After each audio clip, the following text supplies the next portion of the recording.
per hour. So to get the volume, we then multiply by the hour. And because our flow is in seconds, we need to use a conversion to get it back to hours. And that's how we get that the total volume is roughly 2.8 million cubic feet. So the answer is A. Please note that the shortcut used here is because each one of the time increments is equally divided by an hour.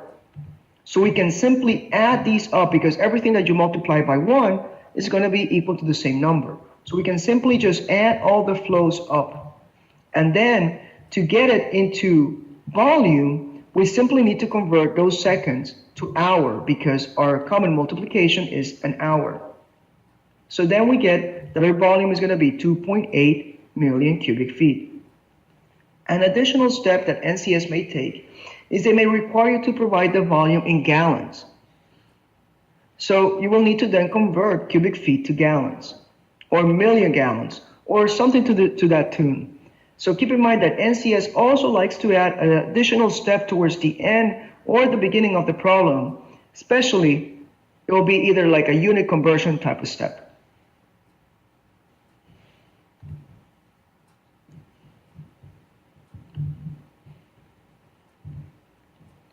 Now let's discuss a few different methods to perform runoff analysis. If we look at peak runoff using the rational method, the total runoff volume is required for reservoir and dam design. The instantaneous peak runoff is needed to size culverts and storm drains.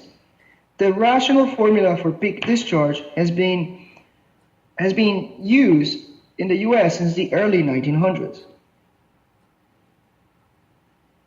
The following assumptions were used in developing the rational method. That rain falls at a constant rate. That the recurrence interval for the peak flow is the same recurrence interval for the design storm. That the runoff coefficient is constant throughout the entire watershed. And that rainfall is uniform over the entire drainage area.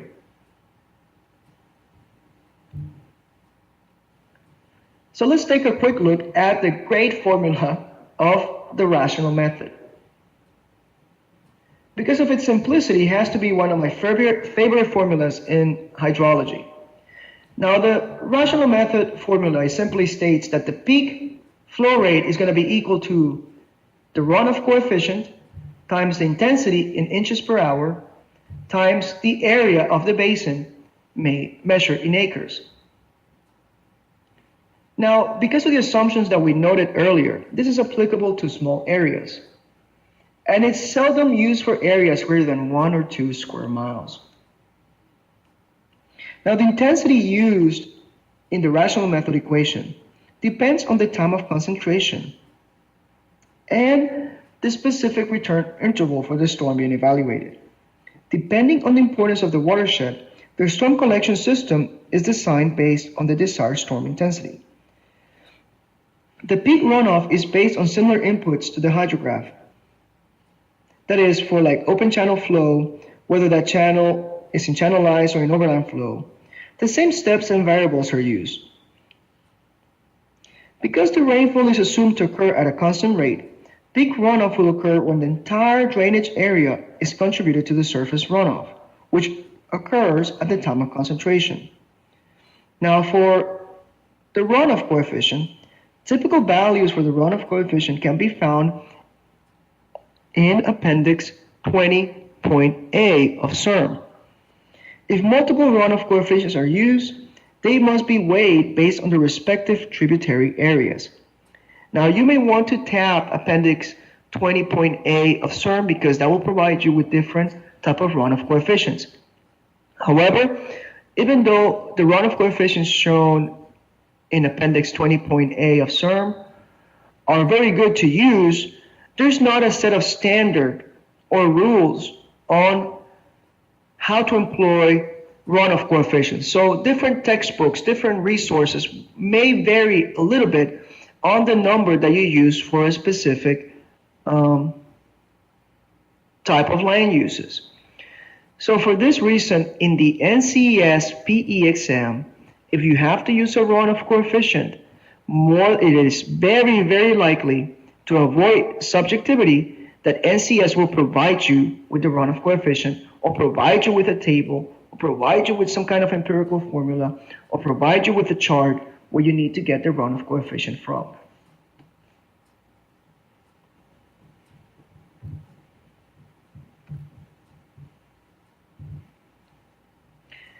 Another method to estimate peak runoff is the NRCS method, and it can be used for any size of homogeneous watersheds that have a known permeability. It classifies the land use and soil type by a single parameter called the curve number.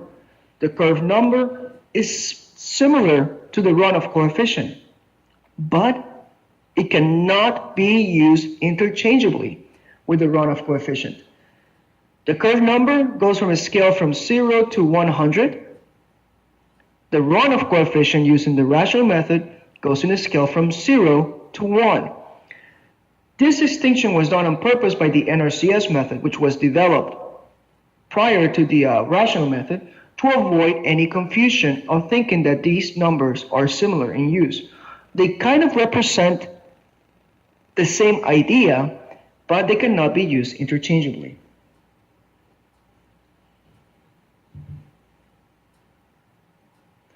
Now, for the NRCS method, it is very common to have the need to develop a composite curve number based on different land uses within the watershed and based on different soil types within the watershed.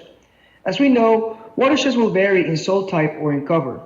So to do a composite curve number, we need to divide the watershed into regions and analyze it separately. And the composite curve number can be calculated by weighing the curve number for each region by its area. As an alternative way, the runoffs for each region can be calculated and then they can be added at the end.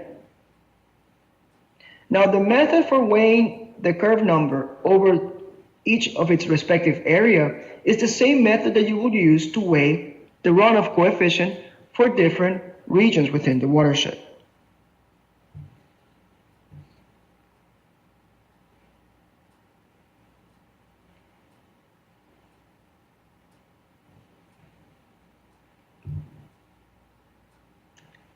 Oh, and before I forget, just like SERM has the coefficients in their appendix for the runoff coefficient, you can find in table 20.4 and 20.5 within SERM the curve number for using on the NRCS method.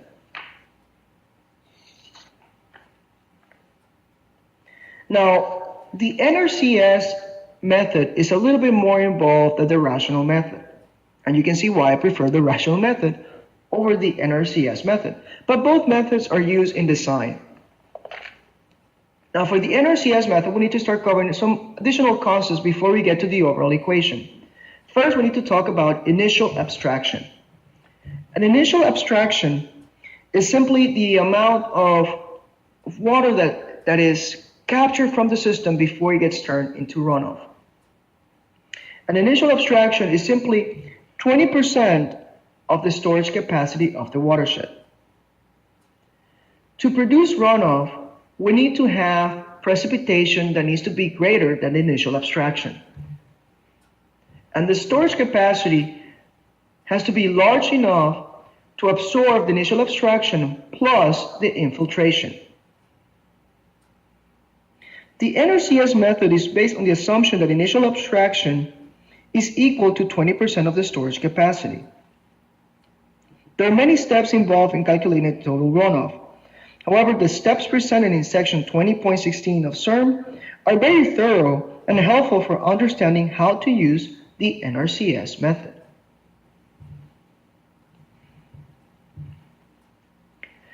So let's go through a problem to evaluate these concepts. If you would like to try to solve this problem based on the concepts that we have reviewed so far, I will encourage you to hit pause on the video at this stage.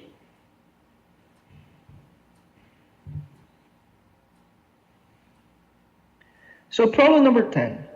The curve numbers for 3 parts of a basin are given. So we have part 1, part 2, and part 3. Each one of these parts have different areas, 300,000, 100,000, and 200,000, and each one of these parts have different curve numbers. Using the NRCS method, what is most nearly the soil storage capacity of the basin? Now, in reality, they don't need to ask to tell you that you need to use the NRCS method, because by the simple fact of giving you a curve number, there's only one method you can use, and that is the NRCS method. Furthermore, by asking you to find the storage capacity of the basin, you can only do that using the NRCS method. So is the storage capacity of the basin, is that 9 inches, 11 inches, 13, or 15 inches? One of the good resources to have for the P exam is a dictionary of civil engineering terms. For example, so far we've been discussing watersheds, but basin is a synonym for the watershed. And for some of us that do not work on a day-to-day basis with water resources, this kind of problem may throw us off balance, because what is a basin? I've never seen anything about a basin. What are they talking about? So if we have a dictionary of civil engineering terms, we can tell that a basin is a watershed. And a watershed is a concept that we're familiar with. So we can then understand what the problem is asking us to determine.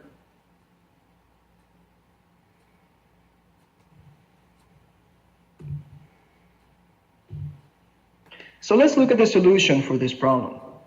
The first thing that we have to do is to obtain a weighted curve number based on the individual areas. And the way to do that is shown in this equation. Let me zoom in so you can see how this process works. So we grab the curve number for part 1, we multiply the curve number by the area of part 1. Then we add the curve number of part 2 multiplied by the area of part 2. And then we add the curve number of part 3 times the area of part 3. And so forth, for how many different parts or subdivisions do we have on the basin or watershed. And then at the end, we simply divide by the total acreage or the total area of that watershed. So we get a weighted average curve number for the total watershed, and that is 48. Now, to determine the storage capacity of the overall watershed, we need to use the NRCS equation for storage capacity. And that is simply the equation shown here, which is 1,000 over the curve number minus 10. So we get our storage capacity for the overall watershed is 10.8 inches, which is 11 inches. So the answer is B.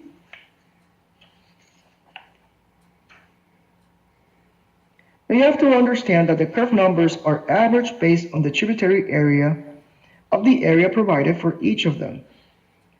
Alternatively, if a few more parameters were given, the runoff for areas 1, 2, and 3 could be calculated and then added together to find the total runoff. The average curve number could then be used calculated using equation 20.43 and equation 20.44 of SARM. This helps to illustrate two acceptable ways to average runoff data from separate curve number areas. Units are important for these equations. Pay attention to the subscripts to see which units should be used. So just the example on the storage capacity is based on inches. Now, let me expand a little bit on this problem. Something that NCES may throw at you in the exam. They may tell you, determine the storage capacity in cubic feet for the total watershed. So if we need to determine in cubic feet, how do we determine that from inches? Now, this inches that we found, 11 inches, represents 11 inches over the total area of the watershed. So to find the storage capacity in cubic feet, we'll need to convert inches to feet and then multiply that by the total area of the watershed.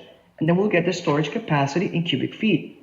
Similarly, we can get asked to get the storage capacity in gallons, to get the storage capacity in million gallons, to get the storage capacity in acre feet. So we'll just need to convert to those specific units.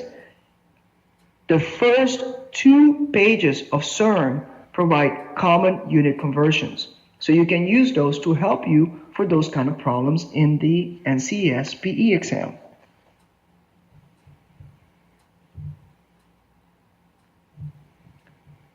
So let's go through one more problem. An 80-acre drainage area is divided into multiple land use zones that have the given runoff coefficients. The area is subject to a storm with a 4-inch-hour intensity. Most nearly, what is the peak runoff from the drainage area? Is it 5 acre-feet per hour? Is it 7 acre-feet per hour? Is it 9 acre-feet per hour? Or is it 11 acre-feet per hour? Most nearly, what is the peak runoff from the drainage area? Now, this is a standard boilerplate problem from the PE exam that will test your concepts on hydrology using the rational method. So you will get either a problem using the rational method or the NRCS method in the breadth portion of the exam. That is guaranteed. And this is a very classical rational method type of problem. If you would like to attempt solving this problem with the concept we have reviewed so far, I will encourage you to pause the video at this stage.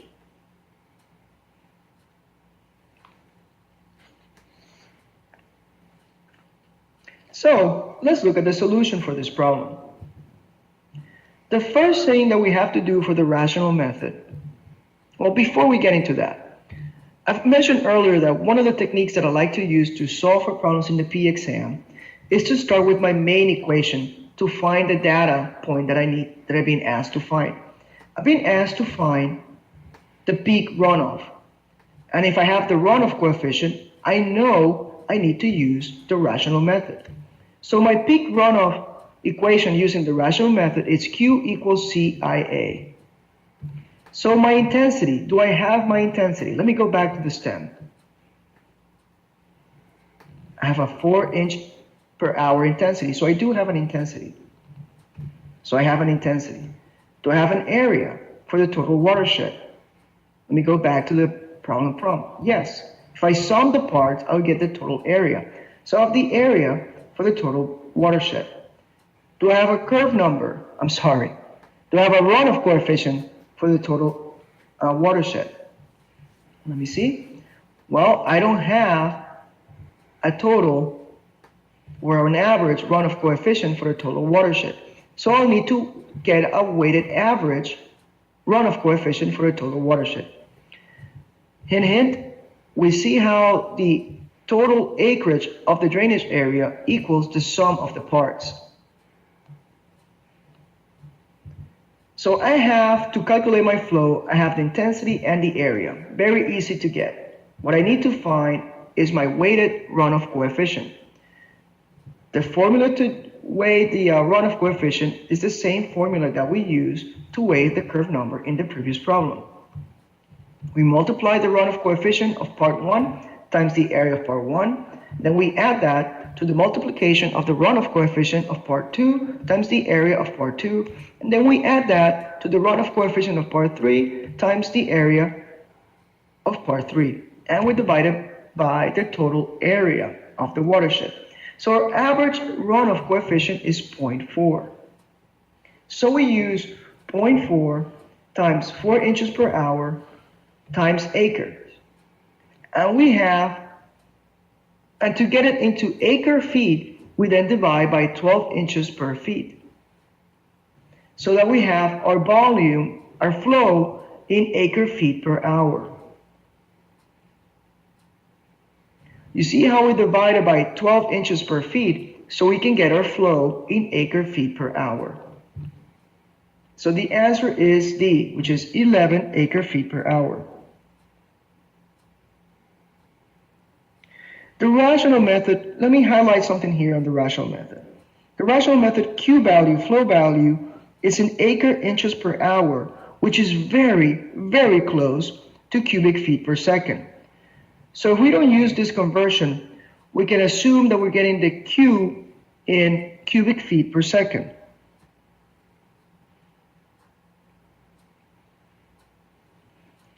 The conversion factor between getting acre inches per hour, which is the standard value of the flow rate using the rational method equation, is 1.008.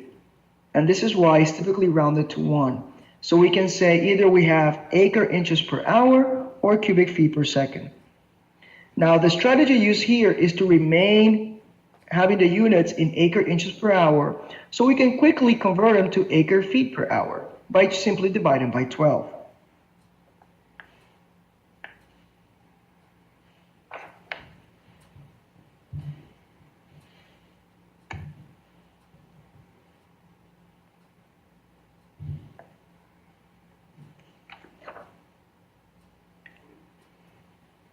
So far, this marks the end of our hydraulics and hydrology lesson. We have reviewed the energy and the continuity equation, pressure conduit, open channel flow, storm characteristics, and runoff analysis. Please note, in the breadth portion of the exam, you'll be tested on 7 problems based on the concepts that we have reviewed on the hydraulics and hydrology lesson, which equals to about 18% of your grade for the breadth portion of the exam. Please feel free, since this is an on-demand course, please feel free to rewind and fast forward through the lesson while you're practicing for the P exam if you need a quick refresher on a specific concept. Note that the hydraulics and hydrology portion of the P exam will have 7 problems, and they're going to be based on the constants that we reviewed, such as the energy and the continuity equation, pressure conduit, open channel flow, storm characteristics, and runoff analysis. With that, we'll end the lesson here. So join me when we look through the next lesson on the NCS specifications and on PPI's Civil PE Breath Preparation course.